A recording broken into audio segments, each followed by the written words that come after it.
1 nulls. Maybe Dr. Stone, chapter 223, 0!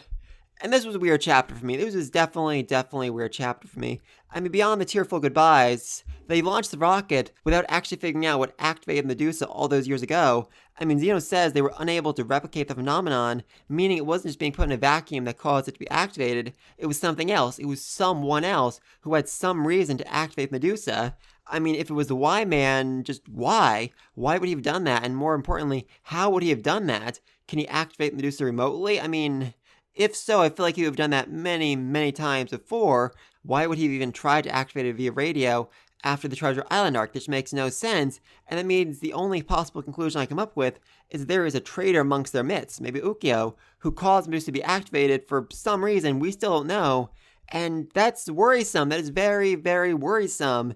And, that combined with the fact that Jen has a whole line about, oh, if the rocket explodes, we'll just put them all back together, kind of makes me wonder, are rockets supposed to, smoke this much? I mean, obviously from the bottom there's supposed to be a lot of fire and all that, but it feels like there's a lot of smoke coming out of the top of the rocket where there maybe shouldn't be smoke. I mean, is this how it's supposed to look? Or is the rocket, has the rocket been sabotaged? Is it about to explode and shatter everyone inside of it into many, many little pieces that they're going to need to, have to put together next chapter? I mean, that'd be a very, very bummer way to start the new year, with the first chapter of the new year being, them trying to put Sengoku back together. I mean, I could see it, though. I could definitely see it. And also a rather insane conspiracy theory. I mean, we're already well in the grasp of insane conspiracy theory, but if so, what if they aren't actually able to put Sengoku back together correctly? What if they can't find all the fragments? What if when they actually, put him back together, he has a limp or something, and he can't actually be an astronaut anymore? That could lead to them, having to recruit Chrome to go up to space in his stead. I could see that. I could actually see that. Though if Ukyo really is a traitor here, he doesn't really need to do anything as big and flashy as sabotaging the rocket. Instead, he can sabotage those watches Joel made for them, which caused Medusa to be pouring them after an hour or whatever, to make sure that, they wake up from being petrified and will be able to survive an attack from the Y-Man. I mean, if he sabotages those, fills them with water instead of valve fluid, then, Sengoku and the rest of them will be stuck on the moon as stone statues. They won't be able to wake themselves up anymore, and that'd be bad. That'd be very, very bad. And it could lead to an absolutely freaking amazing moment where Chrome has to basically design a second rocket and fly it up to the moon with Ryu himself and Suka? I'm not actually sure who the third astronaut would be. Maybe Luna. I've had a long-standing theory that she would actually be, the Y-Man's daughter. She'd be super important to stopping the Y-Man, so maybe? I mean, she was in this chapter for the first time in quite a while, having a, full-blown panic attack over Sengoku going up into space, so maybe, I'm not sure about that. She feels like she should be a more important character than she is right now. Not sure. Also, once again, her name is freaking Luna. It means moon, for God's sake. Anyway, though, insane conspiracy theories aside, let's move on to the actual start of this chapter, as we see Sengoku, Kohaku, and Stanley all doing, training underwater to practice being weightless in space. And, Sengoku's definitely having a bit of trouble with this, while Kohaku and Stanley aren't even bothered in the slightest. Of course they aren't. I mean, Sengoku's never been one for incredible endurance. That's been obvious for a very, very long time. And even with all his training he's been doing to try and, qualify to be an astronaut, it is very, very clear that he is a far, far step away from being, on the same level as their best warriors.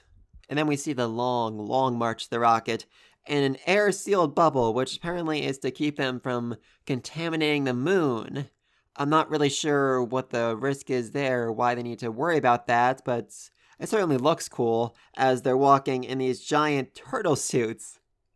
Wow, these are definitely bulkier than I first expected, and, there are a few things I need to point out here. I mean, first of all, how exactly is Stanley planning on firing a gun? I don't even think he can move his fingers all that well, so having a shooter on their team doesn't really seem worth it anymore. And as someone pointed out to me, this is the first time in the entire series that Kohaku has worn pants. Good for her!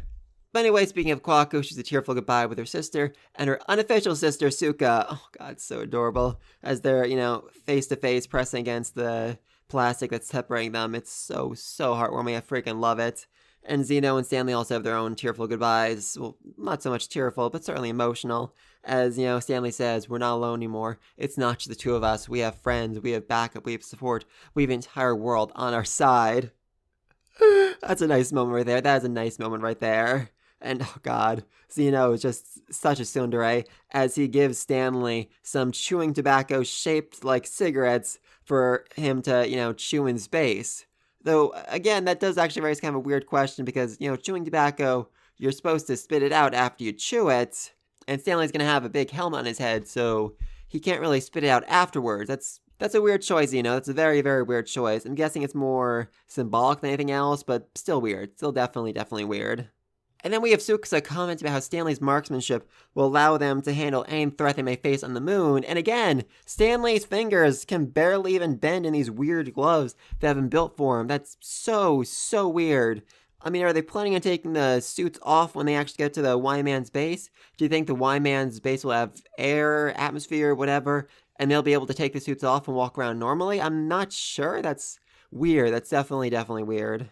I also just love this fist bump that Stanley and Ryu give to one another.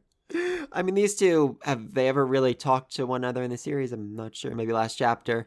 But, they both respect one another. Stanley probably respects Ryu for giving up his seat to him and for, actually telling Senku, hey, we should go wake up Stanley. And Ryu absolutely respects Stanley's skills as a sniper, as a pilot. He acknowledges that Stanley's better than him and that he will make sure that this mission is a success. He'll make sure that they come back from the moon alive and well.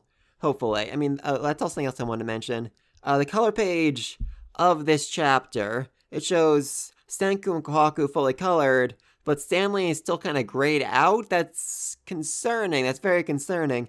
I mean, it definitely feels like a death foreshadowing. They're saying, oh, Stanley, he's not like the rest of them. He's gonna die very, very soon. Ominous. Definitely ominous. And like I said earlier, the point's brought up. What if the rocket, explodes and everyone's side is shattered into a million pieces? I mean, Jen tries to lighten the mood by saying, oh, don't worry, we'll just put all the pieces back together again. Well, he's really clearly very upset about all this. He's very worried about Senku and the rest of them, and he's trying to put on a brave face. While Taiju and Yuzu, they basically assure Senku, don't worry, Senku, even if you do get shattered, we'll spend the rest of our lives, we'll spend decades finding every last bit and putting you back together. I mean, with these two, they could actually do it. They could definitely put Senku back together again. Far better than all the king's horses and all the king's men. And then we finally have the meeting we've been waiting so very, very long for. Joel and Katsuki, the two engineers, meeting for the first time as they combine their expertise to rebuild Medusa.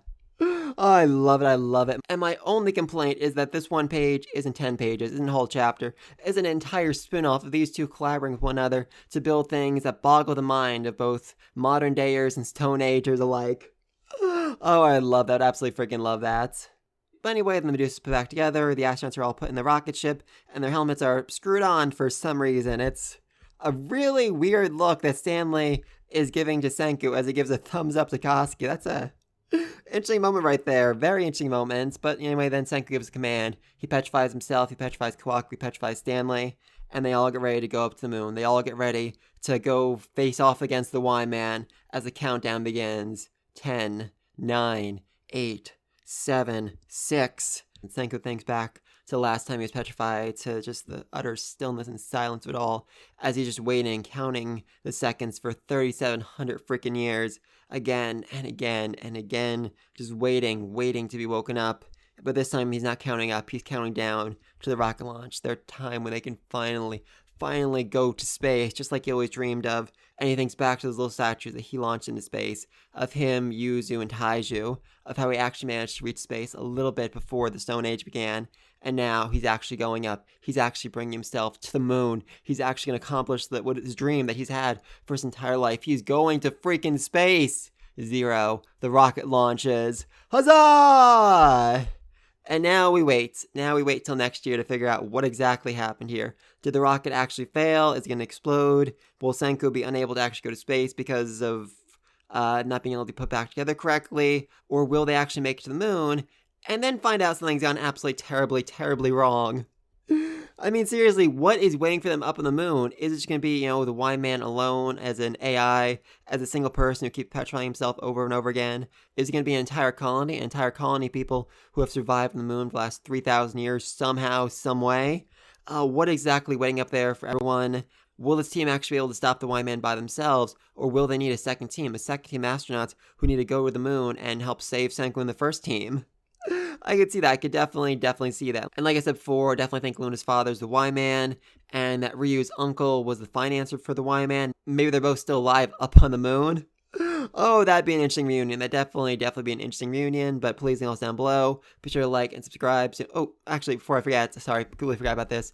We finally got some information. The next season of Doctor Stone starts in 2023, which, yeah, that's a long time away. That's a very long time away, and further than I thought. The series might actually be done. The manga might actually be done before the next season the anime starts, which is certainly disappointing.